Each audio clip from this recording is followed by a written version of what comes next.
बिस्मिल्लाहिर्रहमानिर्रहीम। अस्सलाम वालेकुम वरहमतुल्लाहि वबरकातुहू। आज आपकी ऑनलाइन क्लासेस का फोर्थ सेशन है, जिसके अंदर हम ऑपरेशन और सेट्स के हवाले से कुछ और बातें डिस्कस करेंगे। दो ऐसे ऑपरेशंस और सेट्स थे जो हमने लास्ट क्लास में परफॉर्म नहीं किए थे, वो आज डिस्कस होंगे। उससे पहले हम इस्लामिक मोटिवेशन देख लेते हैं। इस हवाले से हज़रत अब्दुल्ला इब्न उमर रज़ी अल्लाह अन्हो हुज़ूर सल्लल्लाहु अलैहि वसल्लम का इरशाद नकल करते हैं कि जिसने जमात की नमाज पढ़ी उसने 27 गुना ज़्यादा सवाब कमाया। अल्लाह हम सबको जमात से नमाज पढ़ने की तौफीक अता फरमाए। ऑपरेशन ऑन सेट्स, जो आज लर्निंग आउटकम्स हम डिस्कस करेंगे वो ये हैं। Two basic operations on sets जो रिमेनिंग हैं हमारे, difference of two sets and complement. सबसे पहला डिफरेंस के मीनिंग समझ लें। डिफरेंस मीन्स टू ऑल्टर और डिस्टिंग्विश बिटवीन टू और मोर थिंग्स। दो या दो से ज़्यादा चीज़ों के दरमियान डिस्टिंग्विश करना कहलाया जाता है डिफरेंस फाइंड करना। अब यहाँ पर finding the difference in two sets का क्या मतलब है कि दो सेट्स के दरमियान हम डिफरेंस कैसे निकालेंगे, उसको सीख लेते हैं। हमने सबसे पहले दो सेट्स के दरमियान कोई डिफरेंस देखना है तो उसके लिए हमें जो कॉमन एलिमेंट्स दोनों में होंगे उसको कैंसिल करना होगा, और जो आंसर लिखा जाएगा वो फर्स्ट सेट के रिमेनिंग एलिमेंट्स होंगे। चलें एक सवाल देखते हैं जिससे आपको मज़ीद क्लियर हो। उससे पहले याद रखिएगा सेट की definition. A set is a collection of well defined and distinct objects, जिसका मतलब है कि सेट दो चीज़ों पे डिपेंड करता है, एक वेल डिफाइंडनेस एंड डिस्टिंक्ट ऑब्जेक्ट्स का होना। Let's find the difference in two sets, और उस डिफरेंस इन टू सेट्स का सिंबल हम क्या यूज़ करते हैं, हम सिंबल यूज़ करते हैं स्लैश का या फिर माइनस का। याद रखिएगा कभी भी दो सेट्स के दरमियान का डिफरेंस पता करना हो तो उनके दरमियान हम ये स्लैश का सिंबल लगाते हैं, या आप चाहें तो उनके दरमियान में माइनस का सिंबल भी लगा सकते हैं। चलें देख लेते हैं इस सवाल को। हम इस सवाल में कह रहे हैं कि आपने दो सेट्स ऐसे, जो क्वेश्चन नंबर 9 है आपका बुक में, पेज 18 पे आपको मिल जाएगा। ये आपने क्या करना है, इसमें देखना ये है कि इन दोनों सेट्स के अंदर, अच्छा अब सबसे डिफरेंट बात क्या है इसके अंदर, इस सवाल के अंदर, कि इन दोनों सेट्स में अल्फ़ाबेट्स मौजूद हैं। हमने जितने सवाल सॉल्व किए लास्ट क्लास में उसके अंदर कभी भी हमारे अल्फ़ाबेट्स मौजूद नहीं थे, हमेशा नंबर्स से हमने डीलिंग की है।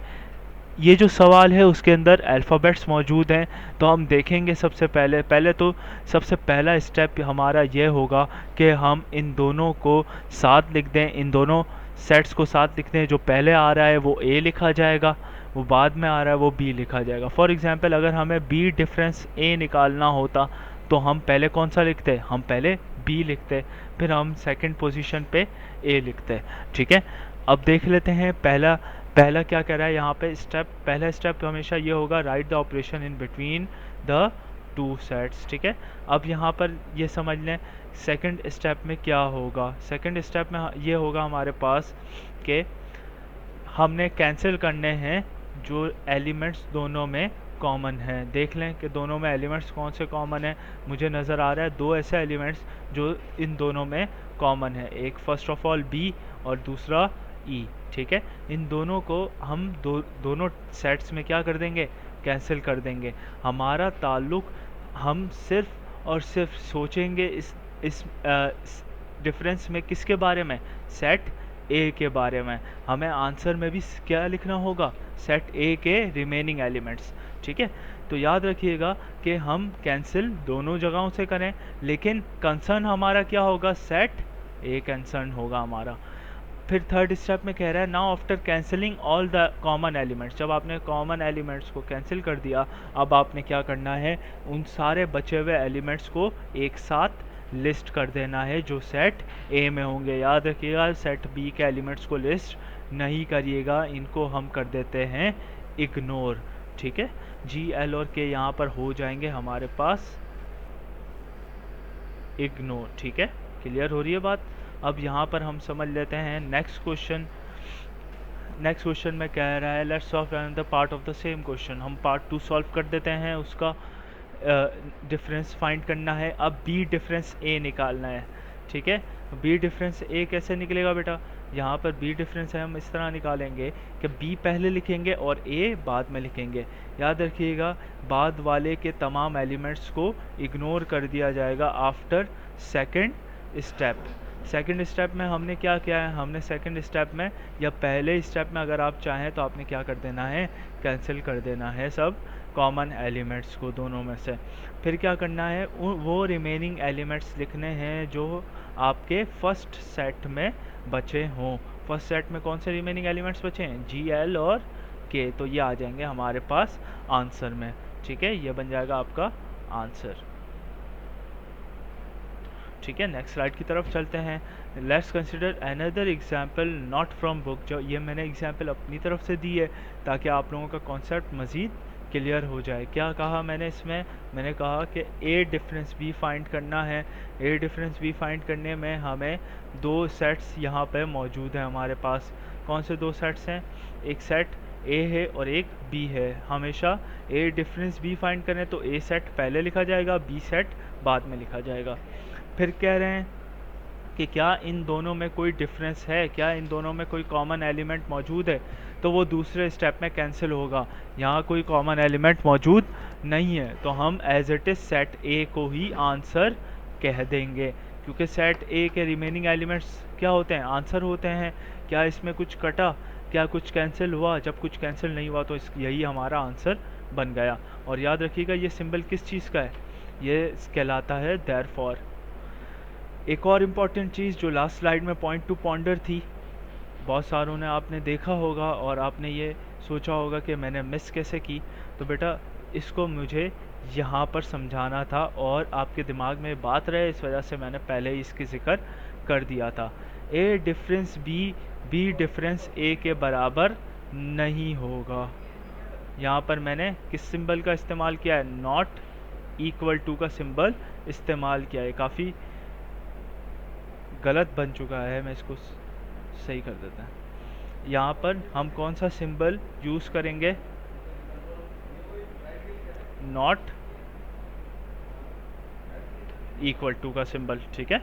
यानी ए डिफरेंस बी बराबर नहीं होगा बी डिफरेंस ए के। गौर से देखें, अगर मैं बी डिफरेंस ए करूँगा तो कौन से एलिमेंट्स लिस्ट करूँगा, जो बी के बचे हुए एलिमेंट्स हों। ए डिफरेंस बी फाइंड करूँगा तो ए के रिमेनिंग एलिमेंट्स, यानी कभी भी ए डिफरेंस बी डिफरेंस ए के बराबर नहीं होगा। अब लास्ट वीडियो की बात करने जा रहा हूँ। लास्ट वीडियो में हमने दो प्रॉपर्टीज़ पढ़ी थी, ए यूनियन बी हमेशा बराबर होगा बी यूनियन ए के, ठीक है। ये बात याद रखिएगा कि ए यूनियन बी हमेशा किसके बराबर होगा, बी यूनियन ए के। सिमिलरली ए इंटरसेक्शन बी किसके बराबर होगा, बी इंटरसेक्शन ए के बराबर होगा। अनलाइक डिफरेंस में यही चीज़ क्या हो जाती है, गलत हो जाती है कि ए डिफरेंस बी डिफरेंस ए के बराबर नहीं होता। लास्ट स्लाइड को भी देख लें। लास्ट स्लाइड में हमने ये कहा कि ए डिफरेंस बी बराबर नहीं होगा बी डिफरेंस ए के, और अगर हम माइनस का साइन यूज़ करें तो ए माइनस बी बराबर नहीं होगा बी माइनस ए के, ठीक है। चलें नेक्स्ट स्लाइड की तरफ चलते हैं। लास्ट ऑपरेशन जो है इस क्लास में डिस्कस किया जाएगा वो है कॉम्प्लीमेंट, जिसको हम सिंबल से यूज़ करते हैं कॉमा के, ठीक है, अपॉस्ट्रॉफी के, और या तो जिसका कॉम्प्लीमेंट फाइंड करें उसके पावर में लगा देते हैं सी, ठीक है। याद रखिएगा इस बात को। सिमिलरली हम यहाँ पर कह रहे हैं कॉम्प्लीमेंट, तो कॉम्प्लीमेंट अगर हम फॉर एग्जांपल ए का कॉम्प्लीमेंट निकालें तो इसके अपॉस्ट्रॉफी कहाँ लग जाएगा, पावर में लग जाएगा। Complements literal meaning is to contribute an extra feature to something. Contribute का जो कॉम्प्लीमेंट का जो लिटरल मीनिंग है वो यह है कि हमने एक एक्स्ट्रा फीचर ऐड कर दिया किसके अंदर, किसी सेट के अंदर, किसी भी चीज़ के अंदर। In operation on sets complement means to subtract any set from the universal set. अब सबसे पहले तो ये समझे कि एक यूनिवर्सल सेट क्या होता है। यूनिवर्सल सेट ऐसा सेट जिसके तमाम सेट्स क्या हों, सबसेट हों, जिसके तमाम सेट सबसेट हों। फॉर एग्जांपल एक सेट मैंने लिखा ए 1 3 5 7, एक सेट मैंने लिखा बी 246, एक सेट मैंने लिखा C 369। अब आप देखेंगे यूनिवर्सल सेट एक ऐसा सेट होगा जो इन तमाम से मिलकर बना होगा, यानी सारे के सारे इसके क्या होंगे, सबसेट्स होंगे। यूनिवर्सल सेट गौर से देखें, यूनिवर्सल सेट में क्या ये चारों एलिमेंट्स मौजूद हैं? जी बिल्कुल। डॉट का मतलब ये है कि ये इस सीक्वेंस में चलता जा रहा है। इसको मैं ओपन करूंगा तो ये क्या बन जाएगा, 1 2 3 4 5 6 7 8 9। ठीक है, तो ये आपका ये यूनिवर्सल सेट है। यूनिवर्सल सेट का सिंबल देख लें किस तरह से बनता है, किससे मिलता जुलता है, ये यूनियन के सिंबल से मिलता जुलता है। लेकिन जब आप यूनियन बनाएंगे तो यूनियन सिर्फ सिंपल ऐसे बन जाएगा, ठीक है। और यूनिवर्सल बनाएंगे तो थोड़ा सा आपने उसके टिप्स पे ये निशान बना लेना है, ठीक है। ये यूनिवर्सल का सिंबल है और यूनियन का सिंबल सिर्फ और सिर्फ ये है। अब देखें, a माइनस किया मैंने u से, तो बताएं u में कौन से एलिमेंट्स हैं जो a में आ रहे हैं, सारे वो एलिमेंट्स हैं। तो 1 कैंसिल किया पहले, तो फिर मैंने 3 कैंसिल किया यहाँ से, फिर मैंने 5 कैंसिल किया यहाँ से, फिर मैंने 7 किया कैंसिल यहाँ से। तो अब जो रिमेनिंग एलिमेंट्स जो u में बचे वो होगा हमारा आंसर। देख लें u में कौन से एलिमेंट्स बचे हमारे, 2 4 6 8 और 9। ठीक है, क्लियर हो रहा है कॉन्सेप्ट आप लोगों का। Let's discuss 2 parts of question 6 of exercise 1 for finding complement. हम क्वेश्चन 6 सॉल्व करने जा रहे हैं जिसके अंदर हम कॉम्प्लीमेंट फाइंड करेंगे। देख लें इसको गौर से। If u is equal to 1 2 3 4 5 6 7 8, ठीक है, एक u सेट है जिसके अंदर 8 एलिमेंट्स हैं। सिमिलरली कह रहा है एक a सेट है जिसके अंदर 0 1 2 3 है, b सेट है, c सेट है, d सेट है। अब गौर से देखिए ये बात कि यूनिवर्सल सेट इन सब का क्या है, इन सब का सुपर सेट है, और ये सब इसके क्या हैं, सबसेट हैं। ठीक है, तो ये बात याद रखिएगा। बी कॉम्प्लीमेंट फाइंड करने जा रहे हैं। बी कॉम्प्लीमेंट का मतलब होगा u माइनस बी, यानी यूनिवर्सल में से क्या माइनस कर दूं, b माइनस कर दूं। जब मैं b माइनस करूंगा तो मुझे बताएं कि इसके अंदर कौन से एलिमेंट्स हैं जो कैंसिल हो जाएंगे, जो b के अंदर ऑलरेडी मौजूद हैं, यानी सारे जो b के अंदर हैं वो सारे u के अंदर कैंसिल हो जाएंगे। और बचे कौन से, 0 1 7 8। अच्छा, यहाँ 7 मिस हो गया तो इसको 7 ऐड कर लीजिएगा जब आप सॉल्यूशन करने बैठें। ठीक है, नेक्स्ट स्लाइड की तरफ चलते हैं।